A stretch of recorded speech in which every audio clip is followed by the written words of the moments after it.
Exercise 1.1 का question number 4 देखते हैं हम लोग। A plane is flying at the height of 5000 metre above the sea level at a particular point. It is exactly above a submarine floating 1200 meter below the sea level. What is the vertical distance between them? बोल रहा है कि एक 5000 metre की ऊंचाई पे यानी सी पे, जिसे हम लोग फिगर समझते हैं, मान लीजिए सी है, ठीक है, सी लेवल समुद्र, सी ओशियन, इससे एक 5000 के मीटर के ऊंचाई पे एक प्लेन 5000 मीटर की ऊंचाई पे प्लेन उड़ रहा है। अब बोल रहा है कि कोई एक पॉइंट पे उड़ता हुआ मान लीजिए यहाँ आ गया, ठीक है, यहाँ उड़ता हुआ है। अब बोल रहा है कोई एक पॉइंट पे, अब इस पॉइंट पे मान लीजिए उड़ता हुआ इस पॉइंट पे है। अब बोल रहा है कि एक सबमरीन है जो कि यानी कि पानी के अंदर, जो पनडुब्बी मान सकते हैं आप लोग, वो पानी के अंदर चल रही है। अब बोलो 1200 metre below the sea level, समुद्र से 1200 मीटर, मान लीजिए वो सबमरीन यहाँ है, ठीक है, सबमरीन यहाँ पे चल रहा है। अब इसका जो मतलब कि यहाँ सी लेवल से जो गहराई है, यानी कि बेलो द सी लेवल गहराई मान लेते हैं इसको, तो 1200 मीटर है, 1200 मीटर गहराई पे। और इसका हाइट कितना था, कितना ऊंचाई पे उड़ रहा था, सही जवाब 5000 मीटर, तो 5000 मीटर पे उड़ रहा था और 1200 मीटर पे ये नीचे पानी के अंदर जा रहा है। अब बोल रहा है कि वर्टिकल डिस्टेंस कितना है। अब तो आसानी से फिगर से आप समझ गए होंगे वर्टिकल डिस्टेंस कितना है, 5000 मीटर प्लस 1200 मीटर। अब इसको हमको यहाँ पे लिख देना है, फिगर बना कर बोलो बताइएगा तो और अच्छा मार्क्स मिलेगा। चलिए यहाँ पे लिखते हैं हम लोग, डिस्टेंस, ये हाइट लिखते हैं, हाइट है क्वेश्चन में, हाइट ऑफ द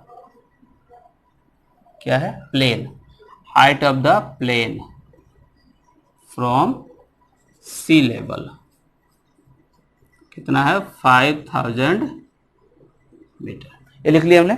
अब उसके बाद सबमरीन का भी लिखते हैं हम लोग,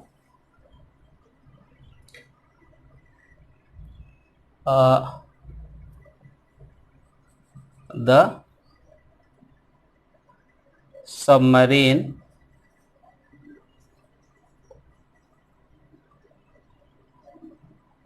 फ्लोटिंग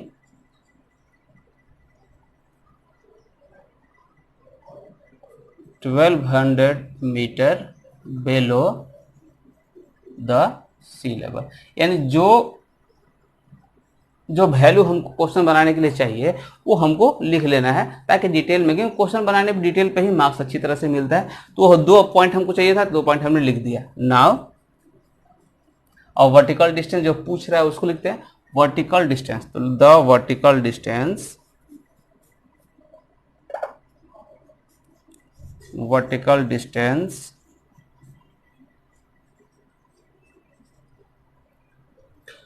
बिटवीन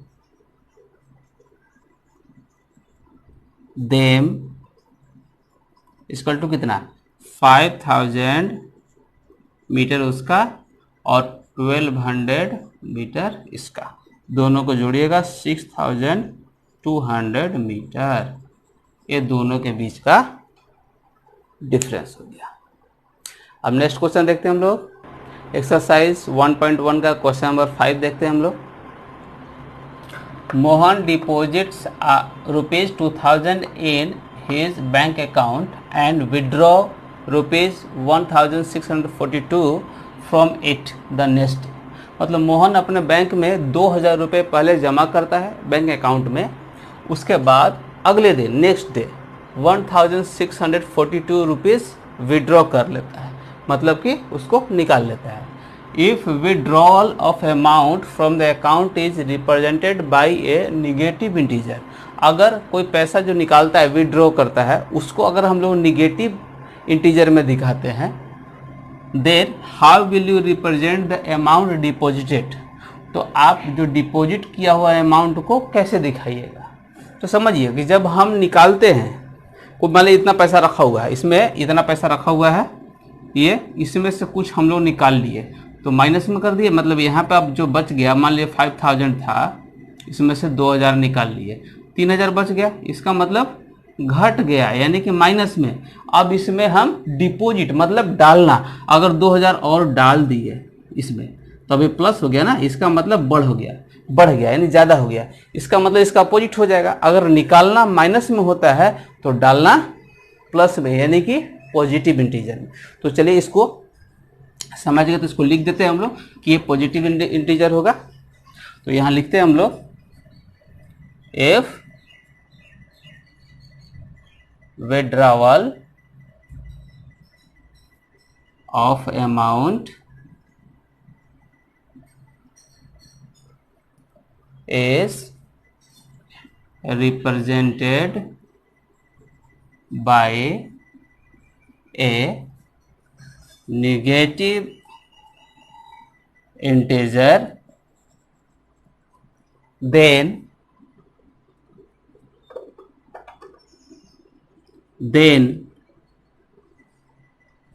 क्या क्वेश्चन है, the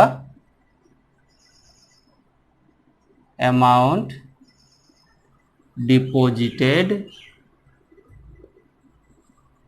is represented by a positive integer।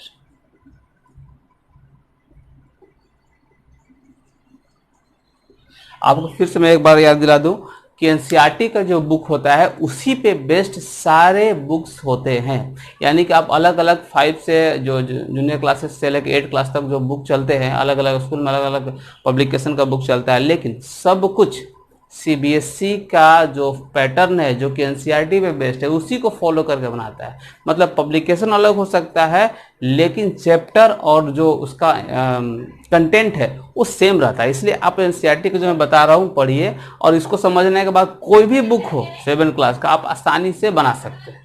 चलिए फिर आप आते हैं हम लोग क्वेश्चन पे, और हाँ उसको डिटेल में लिखिएगा क्योंकि जो आंसर मिलता है यानी कि मार्क्स मिलते हैं आपको आंसर्स पे वो डिटेल में लिखने पर ही मिलते हैं। तो चलिए हमने लिख दिया, पहला टाइप का क्वेश्चन हो गया। दूसरा क्या पूछा है क्वेश्चन कि find the balance in Mohan's account after the withdrawal.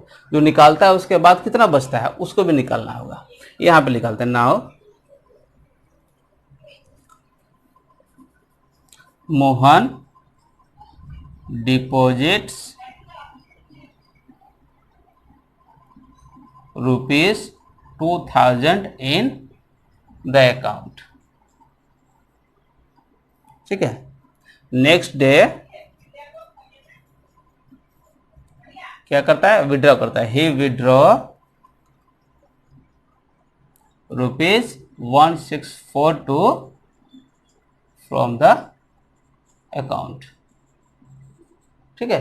तो अब हम लोग बैलेंस लिख देते हैं, देन बैलेंस अमाउंट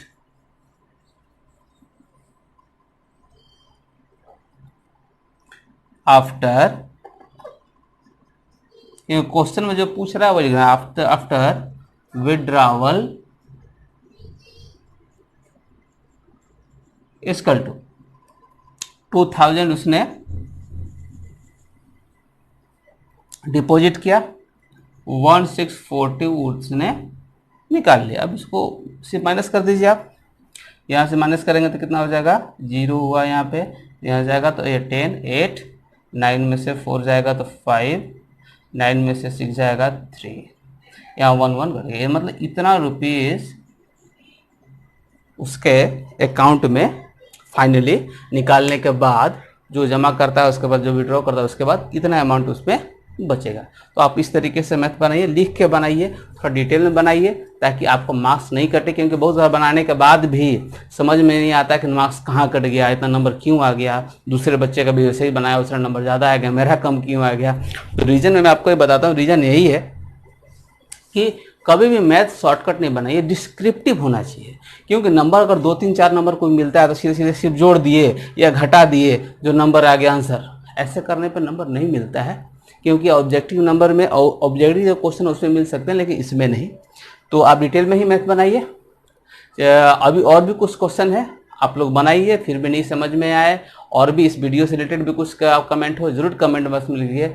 और हाँ, अगर आपको वीडियो पसंद आए तो लाइक कीजिए और सब्सक्राइब और नोटिफिकेशन बटन को भी हौले से छू दीजिए। तो चलिए आज का वीडियो समाप्त करते हैं। Thank you.